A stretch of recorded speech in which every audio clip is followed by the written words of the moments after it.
激素作为细胞间的通讯使者，精准地调节着我们身体的每一个机能。So guys, hari ini kami akan mengajar kamu orang tentang hormon dan mechanism of hormone action. So first kita tengok definisi dia. Hormon adalah steroidal or amino acid based molecules that release to the blood that act as a chemical messengers to regulate specific body function. So macam kita tengok sini, karakteristik hormon dia adalah dia mesti small soluble organic molecule supaya dia boleh travels in blood circulatory system.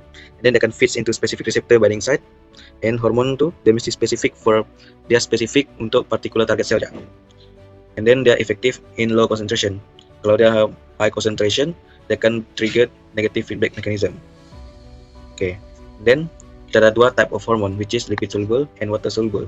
Yang water soluble dia adalah bukan steroid, and then untuk lipid soluble dia adalah steroid hormone. So macam kita tengok sini. Kalau lipid soluble dia akan bind dekat specific receptor inside the target cell. So maksudnya dia akan diffuse across the plasma membrane. And then untuk non-lipid soluble, dia tidak boleh diffuse across the plasma membrane. Jadi dia akan bind dekat specific receptor on the surface of the target cell. Kenapa dia begitu? Sebab dia tidak boleh diffuse across the plasma membrane. So kalau kita nak tahu dia begini. Kita tengok kalau steroid dia adalah lipid soluble. Bila dia lipid soluble, dia boleh diffuse across the plasma membrane. Then bila dia lepas dia across plasma membrane and dia bind dekat specific receptor, dia akan berlaku mechanism of hormone action, which is gene activation yang akan di-explain oleh si Syazwan. So mechanism dia, effect dia adalah slow and dia long last. And then mechanism ni dia akan synthesized by SER, smooth endoplasmic reticulum. And then dia akan transported by bind to protein in the bloodstream. Lepas tu kita tengok untuk non-steroid. Yang non-steroid ni dia terbalik pula. Dia adalah lipid insoluble. Bila dia lipid insoluble, dia cannot diffuse through the plasma membrane. Yang ni. Then kita tengok dia punya contoh macam amines group yang derive daripada amino acid, and then also the peptides group yang protein macam glukagon dan insulin. Yang glukagon dan insulin ini untuk yang ada kaitan dengan glukos dalam darah. Jadi untuk non-steroid dia punya mechanism of hormone action adalah second messenger activation, which is CAM activation. Dan dia punya efek rapid and short-lived. And then they are synthesized by RER, which is rough endoplasmic reticulum, dan dia transported freely in the bloodstream. Jadi yang non-steroid ini dia transport bebas di dalam bloodstream. Okay guys, itu saja daripada saya. So hi guys, jadi hari ini kita akan belajar mengenai mechanism of hormone action. Jadi ada dua mechanism of hormone action, yaitu gene activation dan juga CAMP activation. So kita akan mulakan dengan gene activation mechanism terlebih dahulu. So untuk gene activation ini dia hanya involves steroid hormone that is lipid soluble. Why the hormone need to be lipid soluble? So that it can diffuse through the plasma membrane. So sini saya akan explain step by step dari awal hingga akhir bagaimana mekanisme ini berlaku. So untuk step pertama, the hormone will diffuse into target cell across the plasma membrane. Then when it's already inside the target cell, the steroid hormone will bind to the specific receptor protein and form hormone receptor complex. And then the next step is where the hormone receptor complex will enter the nucleus through the nucleopore. This is the nucleopore, as you can see. Dan apabila the hormone receptor telah masuk ke dalam nucleus, maka ianya akan bind dekat specific gene on the DNA, and also it will activate the gene. Okay. So untuk step yang seterusnya pula, the gene will undergo transcription to form mRNA. Dan lepas itu mRNA akan leave the nucleus, keluar into the cytoplasm to undergo through nucleopore. Bila dia dah keluar dekat sini, dia akan bind dekat ribosom. Ni ribosomnya ni, dan dia akan undergo translation to form specific protein or enzyme. Dan akhir sekali specific protein dan enzyme tersebut akan carry out specific response to the hormonal signal.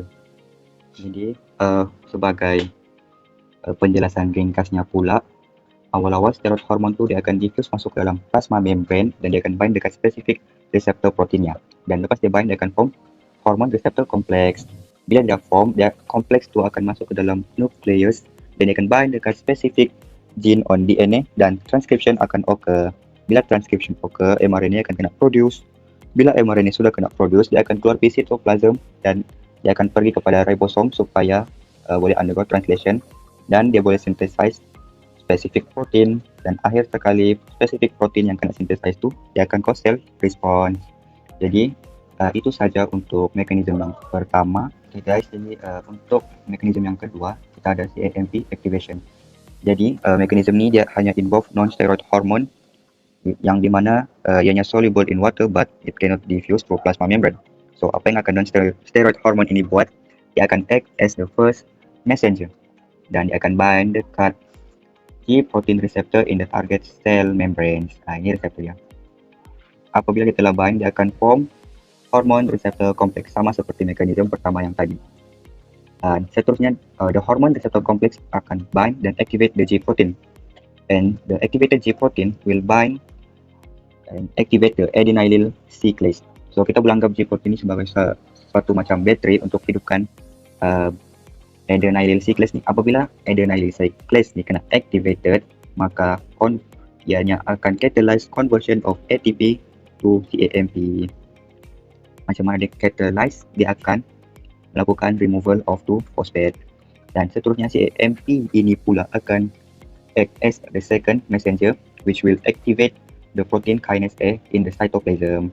Then when this protein kinase A is activated, it will phosphorylate various other protein by cascade effect, thus triggering the cell response. So apa itu cascade effect? Jadi basically cascade effect itu adalah proses where a single small event will trigger a sequence of related events.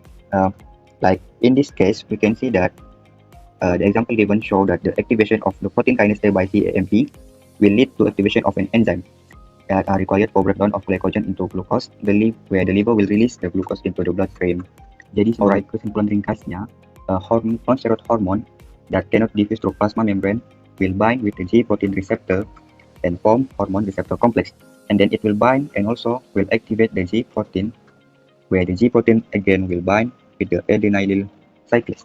When the adenylyl cyclase is activated, then the conversion of ATP to CAMP will be occur, where the CAMP will activate the protein kinase A in the cytoplasm. Then when the protein kinase A is activated, it will phosphorylate other protein. Thus the cell response is triggered. So itu saja untuk penjelasan bagi CAMP activation. Okay, so next kita akan pergi kepada comparison between gene activation and CAMP activation. Untuk kedua-dua mekanisme ni, both type of hormone will act on specific target cell and bind to specific receptor, forming hormone receptor complex.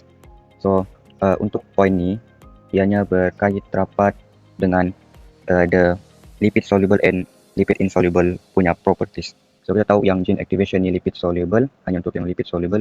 So dia punya hormone can diffuse through plasma membrane. Thus dia boleh bind with receptor in the cytoplasm to form hormone receptor complex. Manakala untuk CAMP activation pula, dia hanya involve lipid insoluble hormone. So maknanya the hormone cannot diffuse through plasma membrane of target cell and it will bind with receptor in plasma membrane.